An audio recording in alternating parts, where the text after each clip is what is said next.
African legs that confront you. Whether you come here to break dance, I be you come here to shake hands. You come here to make plans. Never would you reach this motherland. Whether you come here to rock West, I be not to find good, everything they never would you reach this motherland. Anywhere you go, London, USA, nowhere be like Africa, nowhere be like home. Anywhere you go, New York, Chicago, nowhere be like Africa, nowhere be like home. Biko eruya wayo, wayaka, karibu kiti, utapewa nini, ayayaya weruya wayo, wayaka, karibu kiti, utapewa nini. This my African audience will love you. This my African arms, they will squeeze you. Yeah. My African ears will You're listening to African you. Voices Radio. My Kenyan legs will run to you. Yeah. Now come on, umekuja ku break down. Umekuja ku get down. Umekuja ku take chance. Hakuna matata eh. Kama umekuja kulipa la eh. Kupiga dance yo. Hapo ulipo eh. Kata kiuno yo. Anywhere you go, London, USA, nowhere be like Africa, nowhere be like home. Anywhere you go, New York, Chicago, nowhere be like Africa, nowhere be like home. Biko eruya wayo, You're listening to African Voices Radio. karibu kiti, utapewa nini, ayayaya weruya wayo, wayaka, karibu kiti, utapewa nini, lele.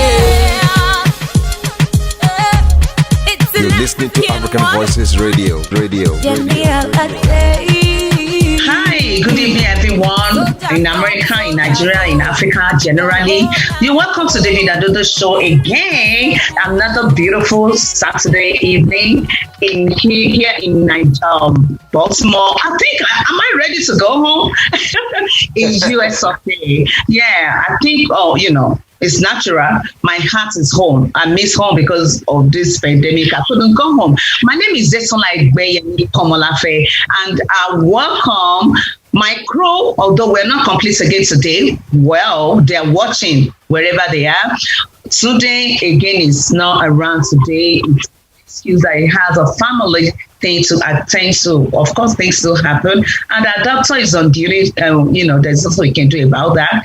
Mr. Charles, my body, we don't know the Baba himself, David himself maybe is still going to join us at Chicos. We don't know, but he promised he's going to be here. And we still have our guests in Nigeria as well. It's already on ground. Mr. Charles, what is going on? How has your week been? Oh, my queen. I think after today, the show probably going to change to Queen and Charles show, I believe. Yes, let us go there. They've already abandoned us. We can say some few things about Tunde. We know where he is. The doctor, we know he's somewhere in New Hampshire. They're doing this. He's part of this texting going on COVID. Yeah, he's part of it. And then David Adodo, I don't know if he's still in the door trying to figure out what happened with the election. Although he actually we have the barrister who will tell us about that. So it's good to be back today. Yeah, thank you. Thank you for having me, and thanks to all our fans over there. Yeah, David Adodo himself actually called. He called to apologize, but he said he would try all his possible best over here. Yes, I understand. Yeah, what happened at the factory? He's still trying to put everything together. Yeah. I don't say I tell you, maybe we're still looking at do again. I don't know. But I mean, he's a very good person. He has a very large heart. He takes things the way it is. He believes that, okay, whatever happens with God. Nothing happens without God's hands in it, irrespective of anything.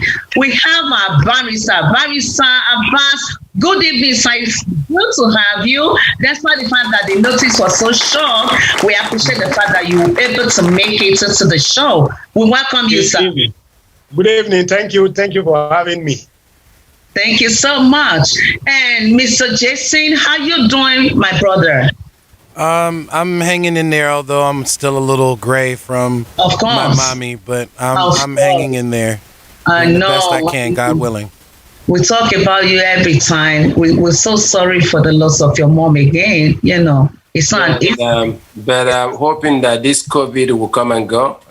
Well, I know over the weekend we thought about applying to see how we can see, but we said we just leave him alone for now. But I know we talked about it, but we just decided, this COVID, for some reason we don't want to come surprise you. So hang in there. You're always in our prayers. Thank you.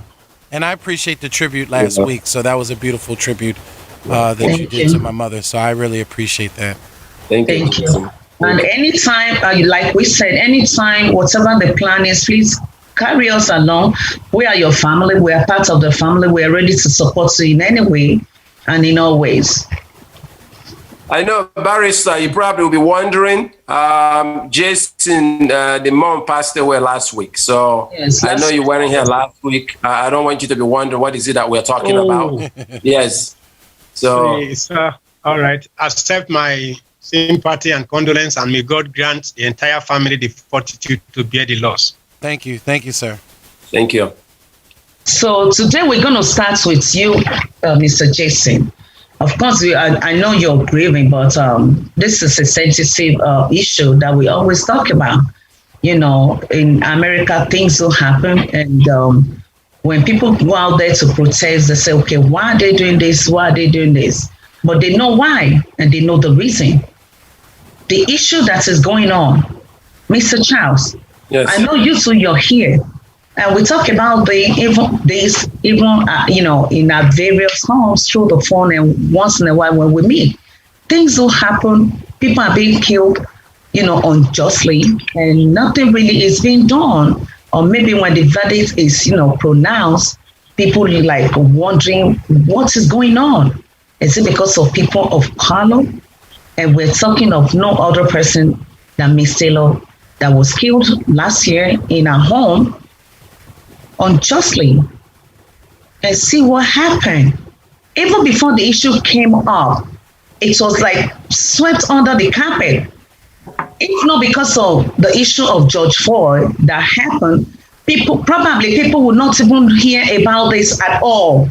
The George Floyd issue, made everybody so a whole lot of things are happening and nobody is even talking about it, and people are demanding for justice and nothing is being done. Mr. Jesse, what can you say about this? Because it's heartbroken. People are still grieving about it, and people are still mad about it. People are still protesting because of this. I mean, I think the problem is that you see that, again, justice is not being served for someone who was wrongfully killed under the hands of the police. Under this grand jury indictment that was just handed out, the officer, Brett Hankerson, was only charged with 3 counts of wanting endangerment for firing bullets into an apartment next door to Miss Taylor's home. And I had to look up the word wanton because I was unfamiliar with that, WANTON, which means deliberate and unprovoked. So, it still doesn't point to the death of Breonna. It still doesn't hold, Officer Hankerson responsible for the death of Breonna Taylor. And what's interesting about this whole case is that Breonna's ex-boyfriend, who, the warrant was served for, spoke out and said, first of all, he had been arrested and placed into custody earlier that evening. They served this no-knock warrant on an address that had no history of drug activity. Miss Breonna Taylor herself had no drug activity. The current boyfriend that she was with had no criminal history. He was justified when someone is coming into your home to defend yourself. No charges were placed against the current boyfriend who shot the one shot off, which actually then led to the officers shooting almost 30 some odd plus shots into the home, killing Breonna Taylor. So everything that you look at shows a very aggressive police state, shows police that are acting in some cases, very aggressive because they think that a certain circumstance is presenting theirself. They thought that this person was in that home. They thought that this home was a drug home, and so they acted, unfortunately, under wrong pretenses, which led to the death of Breonna Taylor. Although I may be mourning for my mother right now, I'm also mourning for Breonna Taylor's family, and I think the whole country is mourning for Breonna Taylor's family right now, because again, we see another family that is not getting justice. $12 million will never bring her life back. No way. You see, Jason, the funny thing that the last thing you just said is 12 million. Now they are willing to pay 12 million for somebody's life that was murdered, but they're gonna let the officers go free. Yeah. I mean, does it really make sense? And all they're saying that they are the only thing that I got out of this verdict is that those guys are charged for shooting through the walls, endangering the other neighbors or whatever that didn't die. But the person that died has no verdict on this. And there's something I saw online. Maybe a lot of people didn't know that. There's something I saw through this social media. The Attorney General, listen, Jason, listen to this. I don't know if you know this. About Daniel Cameron. Yeah, the Attorney General is a black guy. Yes. That took this case. Listen to that. That took this case to the grand juries and came out with no charge. But he is married. This guy is married to the niece of the speaker, the Senate speaker. So what are we talking about here? So look at that connection. This is the guy that, again, they said, this is Mitch. His name is Mitch McConnell. He obstructed everything President Obama tried to do, and is now upholding everything Trump is doing.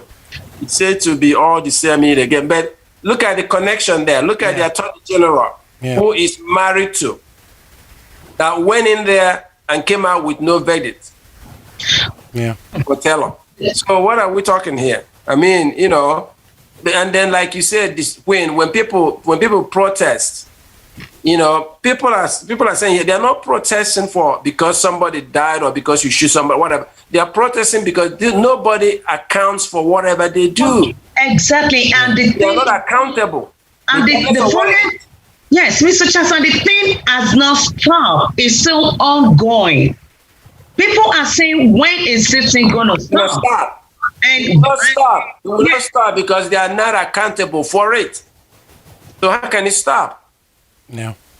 And when you see, and most of these cases, when you see what happened, and by the time you see the victim's face, it's somebody of color, it's a person of color being killed by the white folks. What is going on? When is this thing going to stop? That's the problem. And that's one thing we don't know. All over the world, they are watching. They're seeing this. Are we losing it? Are we losing it in America? Because we see the way people are being arrested in other countries, not just to kill them like a fowl. Even a fowl, before you kill a fowl, you won't just show it to the fowl that, okay, I'm going to kill you in a way of aggression. They have life too. That's not the fact that God gave them so that we can eat them, but they still have life.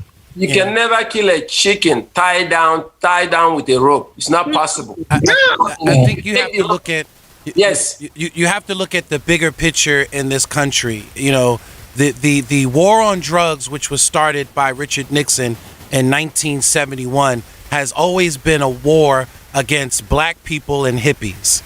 Because at the time, Nixon couldn't stand hippies, the love children, the flower children, the white, free, expressive white people that were very expressive, right? The Woodstock era type, and it was really against black people, black communities, and this perpetuated war against drugs is what really is leading to a lot of these wrongful deaths in many ways. According to the story, they went into Breonna's home because they thought that the old boyfriend had stashed drugs in her house. But Brianna hadn't been with this young man for over 2 years. But because of this war on drugs and them believing that they were going to get a cachet of drugs out of Brianna's home, they came into the home very aggressively. And you know something is wrong with this policy, not only because of the $12 million payout, but because now they've banned the no-knock policy. They've actually reformed the policy overnight because of the death of Breonna Taylor. So they know now that there's something wrong with this policy and it shouldn't have been in place in the first place, and they're trying to rectify it and correct it now. You know? Well, we'll continue to pray, and we continue to believe that maybe one day, just one day minus yesterday, that things will change for better, and we'll all live happily and we'll all walk freely out there, irrespective of your color. God created everybody equally, irrespective of your color. We're all human beings. When they cut your skin, what comes out of it is the same red blood that comes out of anybody's skin. So I pray that I hope that things are going to, normalize in the nearest future.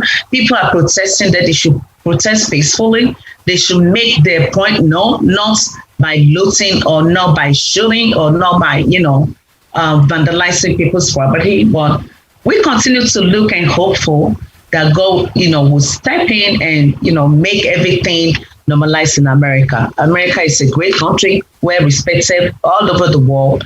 And we hope we're not going to lose our respect. And by the time they say they'll say, you come from America, where they kill you anyhow. So it's actually have the spirit. We're looking forward to a better life. Yeah. Does it, Mr. Charles? Do you have anything to say? Yeah, just like you said, wonderful country. Everybody knows that. But the way that it's going now and the way the world is seeing America, I hope we will probably move in a good direction. There's no doubt this is one of the best in the world. But there's certain things that are going on right now that is, making a lot of people question what makes America the great country. What is it that really makes this country great? What everybody has to believe is freedom. Freedom is one thing that everybody in this country and should supposedly, enjoy. But I don't know if everybody's enjoying that freedom right now, the way things are going. But hopefully, like you said, people protesting, please. Vandalizing your store, the people's, stores and all that is not the right way to go. It's not the right way to go. But again, some you can control, some, goes out of hand sometimes when things like this is happen. But we're going to try as much as possible. We're going to stop burning our neighborhoods. Mr. Charles. It's not good to our, it's not to our benefit at all. Mr. Charles, I think this is a great time, though, in America. We have to vote. We have to vote. If we want these policies to change, we have to vote. We have to vote these people out in your local elections, in our state elections, in our national elections. Only we can change the dynamics of what we see in our country, and it starts by voting and exercising that right. Yes, get these people out of there. For those that's supposed to vote. Yes. That's the best thing. People should have the right to vote. Yeah, the election is coming out. So we encourage people to go out. Don't look at the sun. Maybe it's so sunny or maybe the weather is so cold. Go out and exercise your civic duty. Thank you so much, Mr. Jason. Hopefully we're going to talk to you next week. Okay, before we go to our barista, can we just go for a 2 minutes break before we now hear what is going on in Nigeria, especially Edo State? Last week, we're going to talk about it. Mr. Jason. Yes, when we come back, we'll go to the barista to let us know what happened last week and what is going to happen again in October 10. And then also, what is the plans for October 1 in Nigeria? We'll probably get all those informations from the barrister when we come back. You're listening to African Voices Radio. Ready. Loud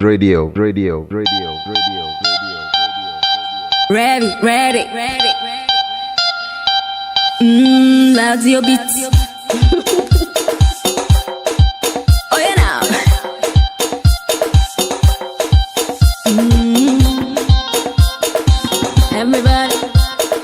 listening to African Voices Radio.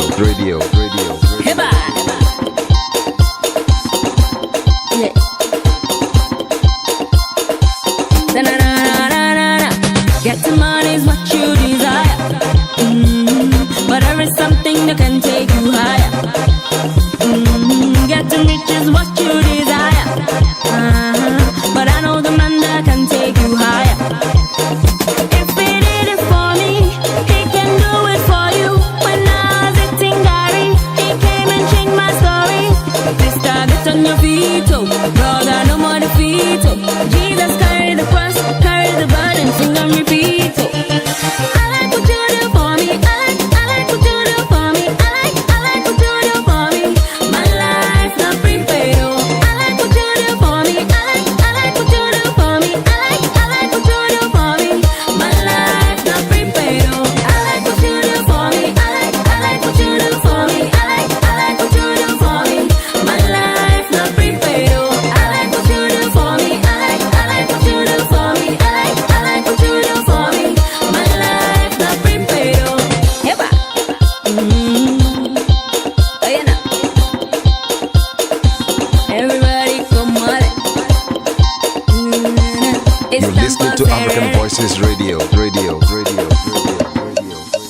I say work hard, pray hard, read your Bible, live Lord, living lives of Crystal way, doing everything like Jesus says. Don't worry about tomorrow, my God no go let you go. The Bible they tell me the poor go be rich and the sick go be healed and the weak go be strong. If he did it for me, he can do it for you. When I was eating Gary, he came and changed my story.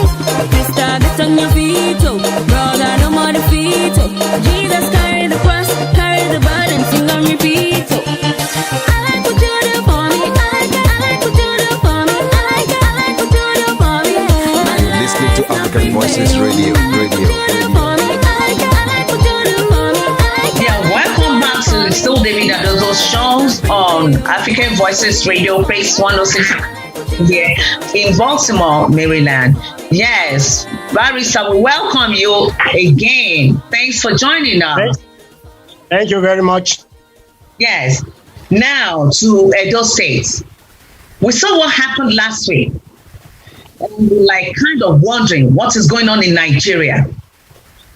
Are things getting better? Are people voting their conscience? Are they seeing more light that, okay, irrespective of anything, no matter what you give us, we're still going to vote the person we believe can do the job? Or are we looking at another way round that is not really true to what we're perceiving? Barrister.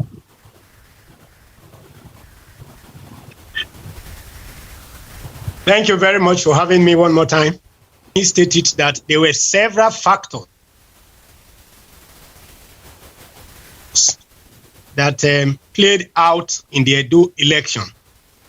Number one, we must give kudos to the President of the Federal Republic of Nigeria in the person of President Muhammadu Buhari, who ensured that INEC and the security agencies did their job professionally and ethically.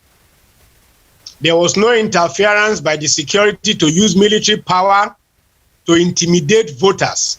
All they did was to ensure a level playing field for everybody. Because without that, if they had wanted, like like some parties did in the years back, when we even saw military men, SSS, masked, intimidating opponents, arresting oppositions, and not even allowing some opposition who wants to come into the state to campaign on behalf of their candidates. Some were stopped at the borders.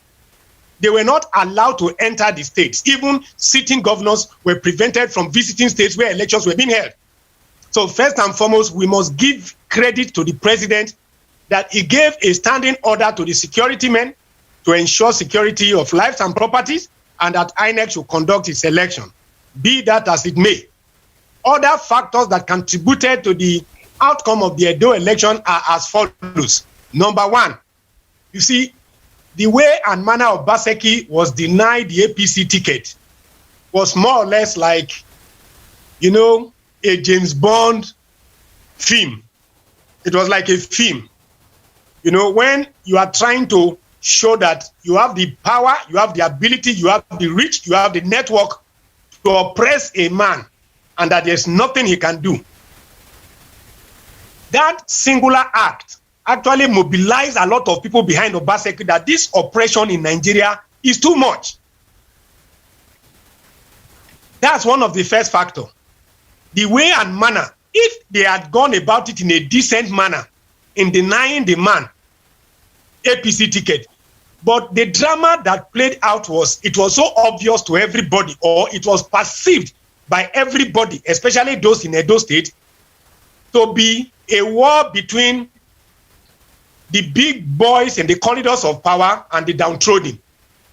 So they saw Obaseki as an underdog, and that Oshomole and his supporters were just trying to use their political connection to oppress him. So therefore, they had a set of people who were just sympathetic that come what may, we will stand by this man that is being oppressed. That's number one. You see, number two, that's why when you are talking, you must be measured and you must be prudent in what you are saying today, because tomorrow, what you think is in your advantage today can actually become a disadvantage tomorrow.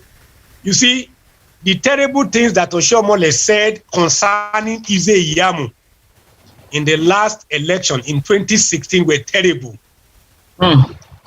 When I say terrible, you see, when you call that a man is a thief, and that is why you did not give him any political appointment. Wow. When you say the man is a cultist, that he poured acid on people, in 2016, you called him all manner of unprintable names.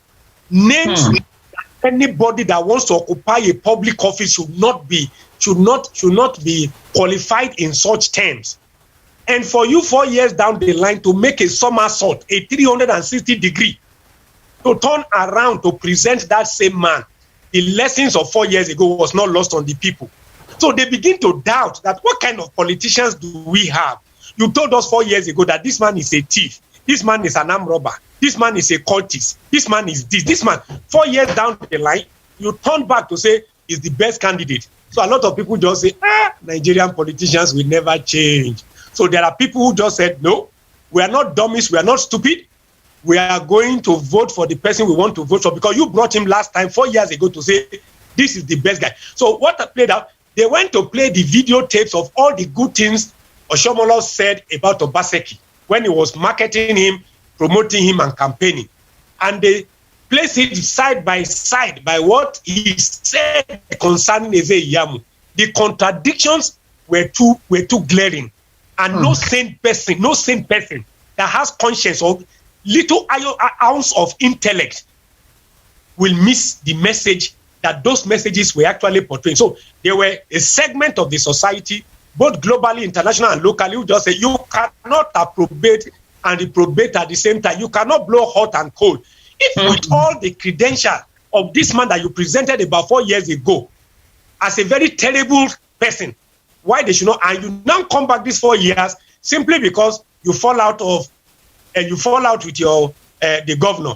You now want to present somebody that people decided to say no, we will show you Kakino be leader.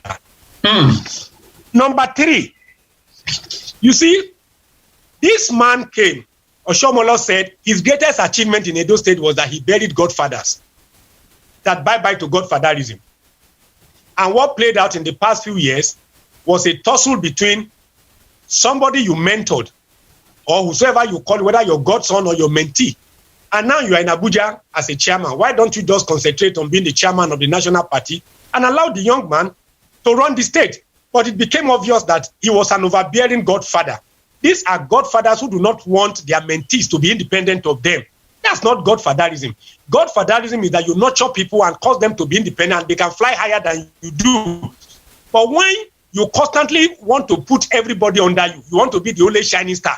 You don't want people to be more intelligent than you. You don't want people to outperform you. You don't want people to outshine you. You don't want people to be more intelligent than you. You don't want people to be more creative. You don't want people to be more resourceful. You just want everybody to be a zombie. That's not godfatherism. That's political witchcraft. Oh man! And so that one also played out. that you told us that your greatest achievement in Edo State is that you buried the godfather. Then why are you trying to play the role of a godfather? So that one also, alienated some segment of the society that, no, Mr. Man, go back to Abuja and stay there. We don't want any godfather in Edo State. Now, towards the twilight of the election,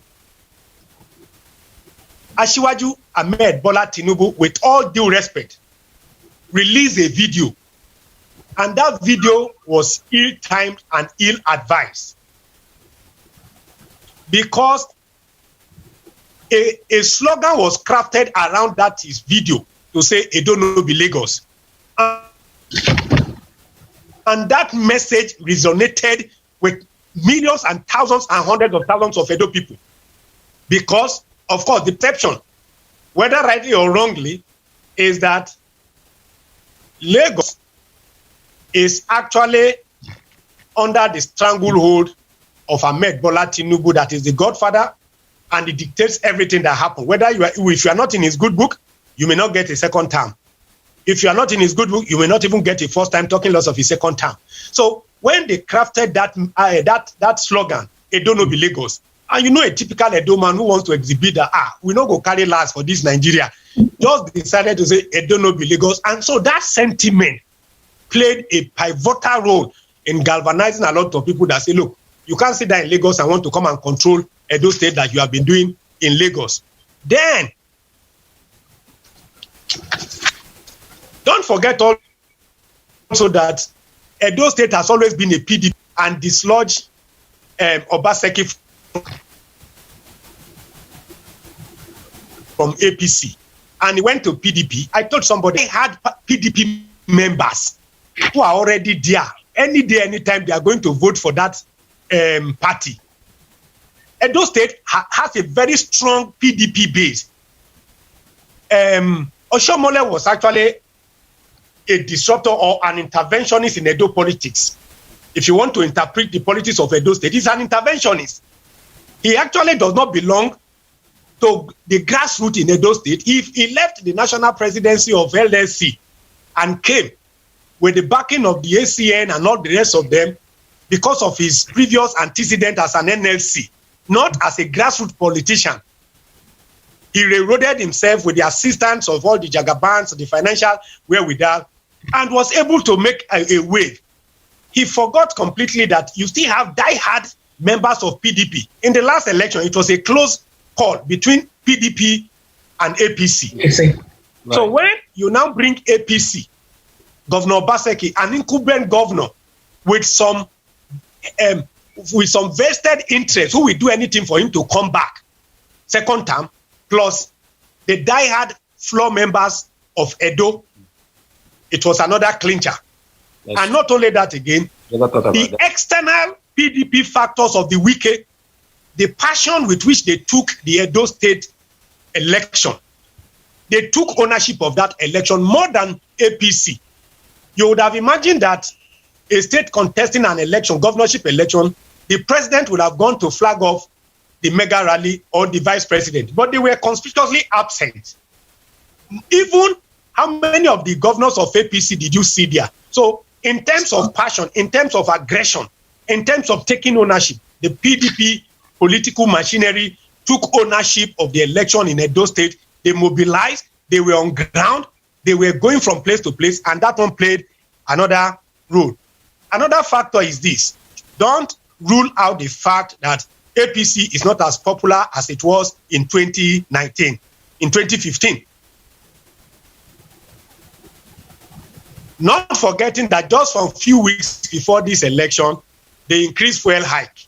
They increased petroleum. Nigerians are not dummies. So some people were waiting. It was like a payback time. We also, the power we have, we are going to exercise it again. So that one is another factor. And, that's another factor. And finally, one other factor is there was also an internal rebellion between APC, which cannot be ruled out. There were so many people that Oshomole stepped on their toes. Sure. And some of the sitting governors were not happy the way Obaseki was humiliated by the denial of that second term. And so those governors are sensitive enough to say, look, if it can happen to one governor under this man's watch, it can happen to any of us. If we allow any one of us to be disgraced like this, it can happen to any one of us if they do not find us in their good book. Therefore, we must rally round. And there are rumors that some of the APC governors actually mobilized resources and gave it to Obaseki. For real? It is obvious. You will know that the honest truth is that some of the APC stalwarts were behind Obaseki. So you can say there was an internal rebellion to say, Oshomole, your wings are growing too much. You are too loquacious. You do not have respect for people. You talk anyhow. You bulldoze your way through. Let us show you just a bit of your own medicine. So they deliberately made sure that they sold out that state. They work for the opposition just to make a statement to those behind and behind Oshomole. And also, you see, the politics of 2023 also played out in that Edo election. Everybody is already scheming. And those we do not want to have anything to do with the 2020 election. The earlier we begin to show them the way out, the better for us. So these were all the cumulative factors that played in to ensure the outcome of the Edo election. Thank you. Okay. Thank you, sir. I think I'm sitting here listening to you. I never thought about so many things that you just said. I'm so glad we have you today. But another question that I have to you about this election: if this election is about the vote against Oshomola, that's really what it means. That's one. And I'm hearing, just like you said, some of the APC governors, I don't know, there's one story with a Kitty governor, a Titi, is that a Titi or something like that? Fayemi.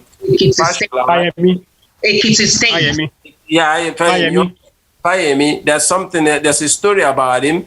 But now my question is this: we're hearing that they're going to contest this election. So on what ground now are they saying that this election is not fair and free? With all these things being said, even to what the APC contributed to it. So on what ground are they saying? They've not done that yet, but I think there's a rumor that they're going to do that. They're going to challenge the election. On what ground are they going to do that? Do you have an idea? Yeah, let me just add. Let me quickly add by saying one of the things. Can you hear me? Sure. Yeah. But we can hear you. Go ahead. Let me quickly add this one to answer that your question. Mm-hmm. Yes, the election of Edo State, one of the blunders that APC or Ashomole also made was that the election was like an Obaseki versus Oshomole election, not Obaseki versus Egbeyemi. Oshomole took the front line. You should have allowed the candidate to sell himself. It's possible that if you had allowed the candidate to go market himself, present his manifesto, he could have changed the minds of so many people. But in all the rallies, in everywhere they went to, Oshomole was the one doing the campaign. And so for people who are already pissed off with the political ideology, because for somebody like me, immediately Oshomole began to present Egbeyemi as the best candidate. I quickly remember Mahatma Gandhi in the 7 deadly social sin. He enumerated politics without ideology, politics without principle. When you have politicians who play politics without principle, who will say one thing today and tomorrow they are ready to change, to say, well, I didn't mean it was all politics, then you have to be wary of. So in being the face of that election on behalf of APC and on behalf of Egbeyemi, he did a great disservice to that party.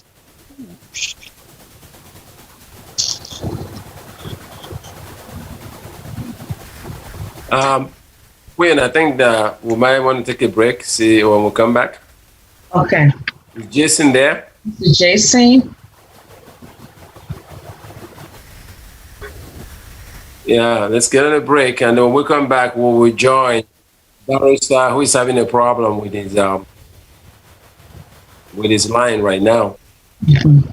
I think, I hope his data is not gone, because it's been showing that the bandwidth is low. So. Oh, the battery, okay. No.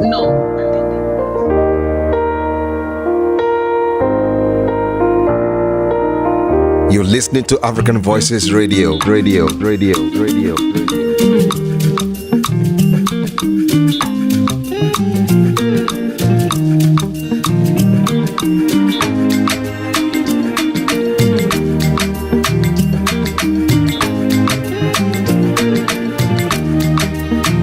let me say to you, I cannot wait to see you.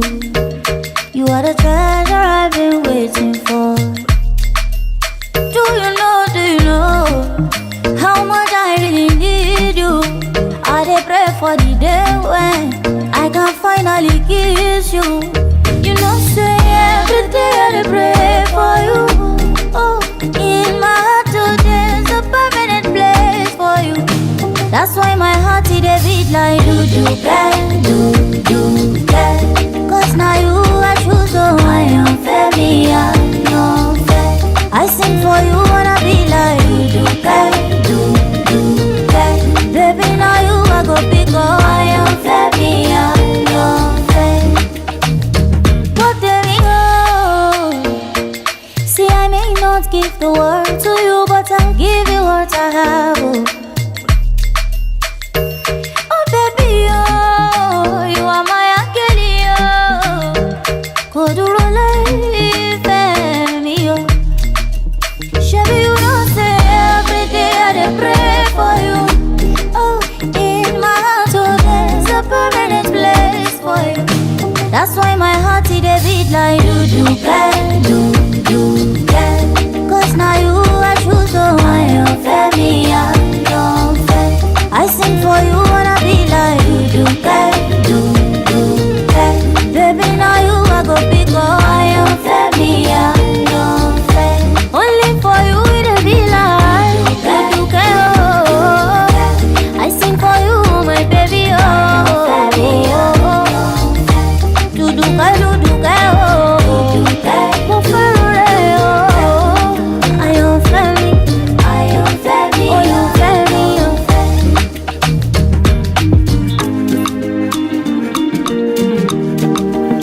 Okay, welcome back to the David Adodo Show. We're still online.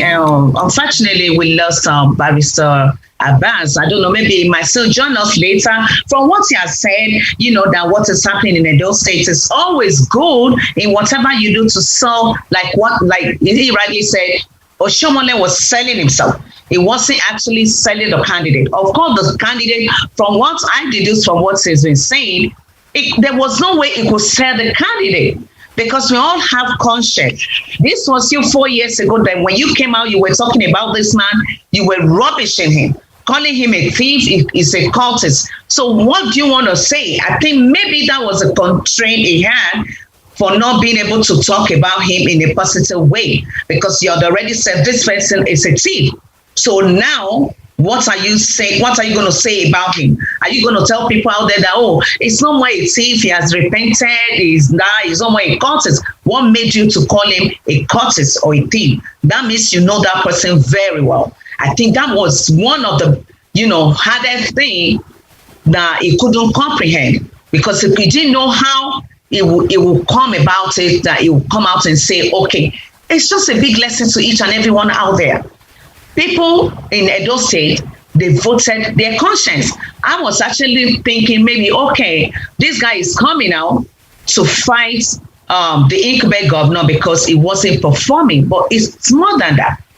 If they're at the end of the day, when he's supposed to go for second term and they took the ticket for him, on the ground, on what ground did they do that? The field is between them. And when they're having problems among themselves, it shouldn't be part of what it should go on to the public. People should be allowed to say and do what they promise they're going to do for the state. That's why I say,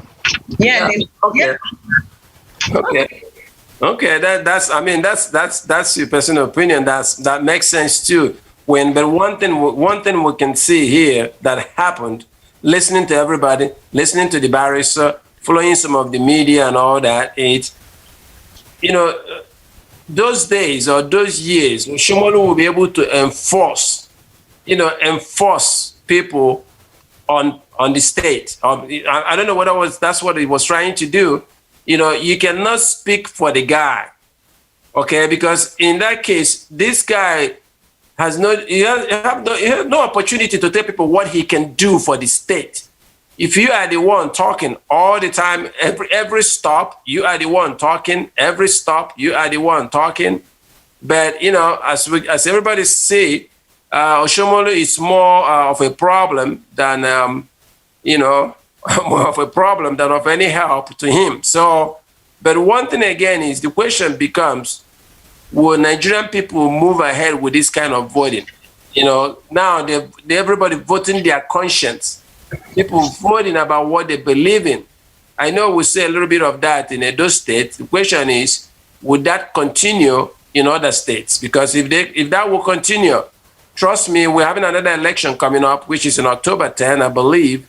This is another state that APC really want to maintain. Also, we don't know whether people will vote. People is going to vote their, vote their hearts there, or they're going to continue with this Godfather federalism or whatever. But we have another one to show. We'll see what happens in October.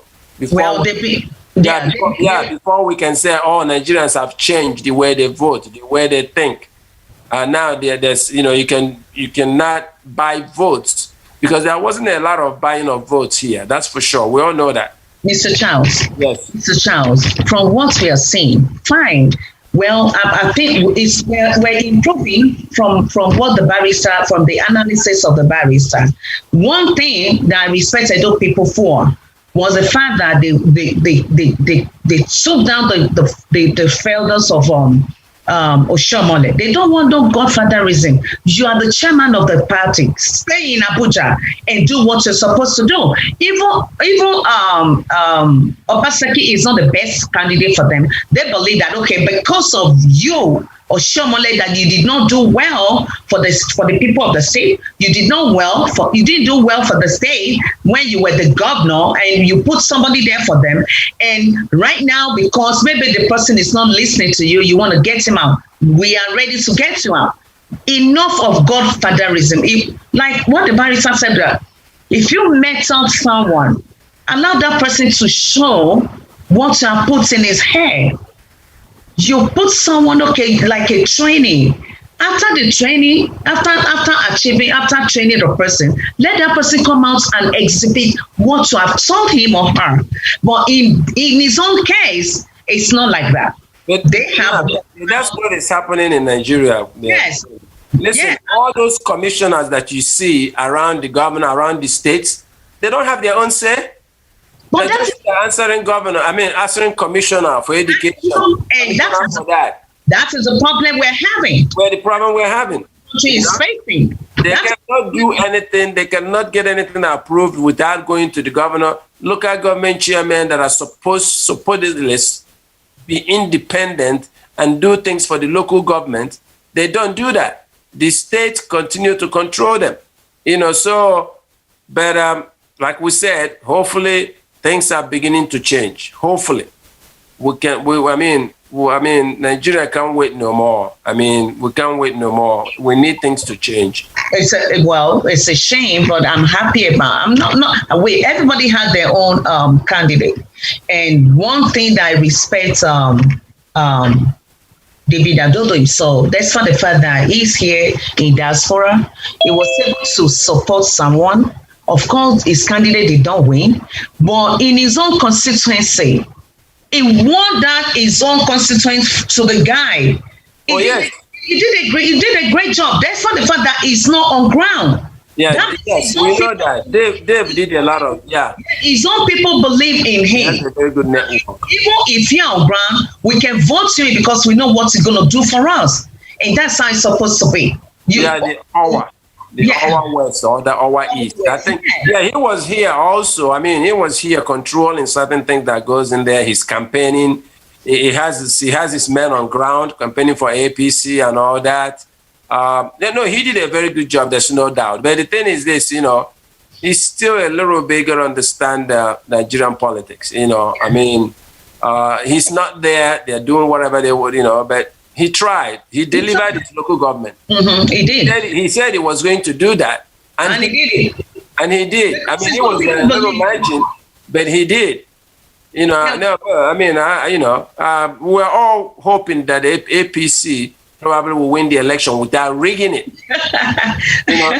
That's what he was wishing, that there will be no rigging, but they will win the election. But from what we have seen, anyway, the barrister is back. Welcome. Barrister, welcome back. So what's going on in the end, Edo, and then our independent? Instead, it was still, you asked him about the appeal that they want to. Okay, let me quickly throw light. Like I finished that of Edo Oshomole being the face of the election. Now, in the election the court matter that is coming, there are always spoilers. So whether you like it or not, you win an election in this part of the world, there will be people who just say, let us throw spanners into the wheel.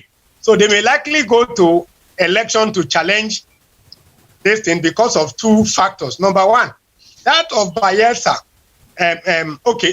probably for two reasons. Because some of people are still questioning the qualification, academic qualification of Obaseki. They are saying, how did he get admission into University of Ibadan? He said he has 3 credits that he actually got admission through A level. That's what people are alleging, that they should produce the A levels. So they are going to be questioning his academic qualification. And secondly, the issue of contesting under 2 parties within an election is an issue. So they are going to be testing whether is after having contested in a party and lose nomination, whether he can legally contest on another party in the same election. So those are likely the issues or any other issues that their lawyers might come up with, because as far as we are concerned on this divide, you never can tell what a lawyer is going to go to court until he files his paper. Before you know what case is bringing before the court. So everybody should fold their arms and just wait for what will be their cry. Thank you. It's not impossible for them to say Obaseki is too light, dark complexion to be the governor of Edo State. I know. Okay, Barrister, before we talk about October 1st, the independent that is coming up, you just made me to now want to talk about education system in Nigeria. Now they're saying schools should resume, right? What are the things that the government have put in place in the safety of the students? Well, they've rolled out their protocol. They roll out their protocol. The protocol has always been the same: social distancing, wearing of face masks, washing of hands, and all the rest of them. Like even schools, private schools are resuming now, and what they are doing is that children will be going to school maybe 3 times. So some will go on Monday, they won't go on Tuesday, they will go on Wednesday, they won't go on Thursday, and they will go on Friday. To reduce the crowd, yes. Yes, to reduce the crowd. And some will resume Tuesday, Thursdays, and Saturday. Okay. To reduce the crowd for effective social distancing. And they're asking, like in my son's school now, they're asking them to bring at least minimum of 3 masks every day when they are coming to school. They've made provision for washing of hands, and I think, yes, wearing of face mask and reducing the number of students in the class. That's why, like I said, when she was not considered, some students will go to school on Monday, Wednesday, Friday, others will resume Tuesday, Thursdays, and Saturday. So if they follow the protocol, I think we should be very fine. Okay, that's fine. So now we're going to October 1st, the independent of Nigeria. Do I even know how old Nigeria is going to be? Maybe 61? No, 60. It's going to be Nigeria is 60. It's going to be 60. Wow. Yeah. How time flies. How time flies. Nigeria will be 60 years old. And well, for me, as a student of history, we have pains. We have frustrations. We have bad leadership. In the life of a nation, 60 years is quite enough to have laid solid foundation. But unfortunately, in Nigeria, we've not been able to lay a very solid foundation. We are still quagmired in ethnic, religious, sentiments that can't take a nation very far. Ordinarily, we should have by now. It's just like an aircraft that wants to take off. Once they signal an aircraft to take off, that the coast is clear, you expect that minimum, maybe from where the aircraft is parked, in another 5-10 minutes, you should be able to get to the runway and begin to, get set for takeoff. But unfortunately, like I said, we've not been able to lay that solid foundation because there was a disruption at the initial stage of our takeoff as a nation, and that has affected us. We are struggling to keep our stability in the air, even though we have actually not reached the highest altitude that this nation can actually reach. We are struggling to get to that altitude as a nation using the analogy of flying. Barrister, I'm sorry to cut you short. Why are we having this problem? Because you are a student of history, but from what I can see that I think it might not be true. It's because I'm looking at the people that have been ruling Nigeria since 1960. It's like they're recycling us. The power is being given to some set of people, and they're like rolling and putting themselves there. And that made me, I'm saying it, okay, that's why they refuse to develop that country, because they just want to remain in power. And some of these people, they are, yes. The greatest achievement of the American nation where you people are based is that most times when issues are coming, if you listen to the conversation, everybody will be First Amendment, Second Amendment. We are reminding you of our First Amendment. We are reminding you of our Second Amendment.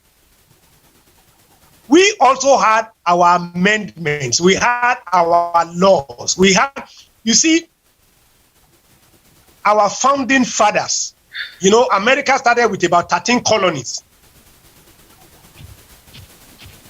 Originally, it was 13 colonies that began United States of America when they came to form a union, especially because the colonies were under attack from Britain. In order to present a formidable union army, they came together that it's in our best interest for us to unify, forget our differences, write a constitution to bind us. These are the things as independent state that the federal government must not interfere with. This is the power we will concede to the federal government. You need to have an army to protect our territorial integrity. Yes, when we want to conduct our foreign affairs, we need a federal government to be interfacing with the world on our behalf. But all other issues, if oil is found in California, it belongs to me. I will pay tax to the federal government to maintain our army, run our financial fiscal policies and monetary policies, and also run our foreign listing. And they have kept to that. That's why even in some states, you practice as a lawyer in New York, you may, except you get the license of another state, you might not be able to practice there. States have Supreme Court. There are issues when it emanates from Baltimore, it ends in Baltimore. But you see, Nigeria, we are running a distorted federalism. A land matter will start in Lagos and end in Abuja. What has Abuja Supreme Court got to do with the land based in Lagos? So therefore, when you are, you cannot approbate and reprobate at the same time. We are running a distorted federalism. Anyway. You have a situation where you have a sitting governor who is the chief security officer of Lagos State, but if he gives his commissioner of police an instruction, the man will carry the telephone to ask the inspector general of police. The inspector general of police will call the president to say, should my IG, president, what should I do? Don't mind the APC guys. We are PDP. Make sure armed robbers disturb them very well so that we'll make a mess of your government. So the IG will call the CP. Keep quiet. Even if you see armed robbers operating, just pretend. We need to make that government to fail. So you understand? So our founding fathers actually had a federal constitution in 1963 that gave regional autonomy to every state. And at that stage, all the regions were developing and there was healthy competition. University of Ibadan came up in the southwest. In order not to be left behind, University of Nigeria in Nsukka sprang up by the Eastern Regional Government. And when the Northern government see, there's a university in southwest, there's a university in northeast, they set up the Ahmadu Bello University. There was healthy rivalry. When you set up the industrial parks in Ogba, Oregun, and those places, in the east, you also have industrial parks in Aba, in Oka, and you also have industrial parks in Hadeja, in Kano, and all the rest of it. There was a healthy, the military guys came in and distorted the federalism, relocated all the power to the center. That was where we missed our track. And until we go back, so because any nation, as a student of history, if they say it's as simple as ABC, once you have a multicultural and multi-ethnic, multi-religious society, the best form of government is federalism. Let everybody run at their pace and collaborate at the federal. We borrow, our constitution, our political decision was borrowed from America, but we are not following the American model. Anyway, Barrister. You have federal police, you have state police, and you have local government, you have county police. We're going to talk about this history come next Saturday. Because a lot of us don't know this history that you were talking about, and it really makes sense. I think we're being ruined by time. So we're going to come back again, David Adodo Show, later on. Queen. So unfortunately, we're going to interrupt Professor. Saturday. Okay, of course, it's past 6 already. And next week we're going to have the barrister again in the studio to talk about this thing, in full. And I'm looking forward to having Miss Patience Oyima to join us next week. I tried reaching you today, but I don't know what happened. And the only thing she said online now is that we lack progressive politicians in Nigeria. As Nigeria grows, our leadership is all based on merit, which is true, So next week, by the grace of God, we're going to continue. We really need to talk about this independence of Nigeria. Nigeria is turning 60. People should come out and join us to talk about this. It's David Adodo Show on 106.1 here in Baltimore, Maryland on Praise FM. My name is Desola Komolafe-Egbeyemi. We miss you today. We hope you're going to join us next week. And Mr. David Adodo will miss you as well. We were hoping you're going to join us today. But, it's all right. Barrister, we thank you for joining us. Despite the fact that the notice was very short, we'll see you next week. We're going to have you in the house next week. This is Desola Komolafe-Egbeyemi. Thank you.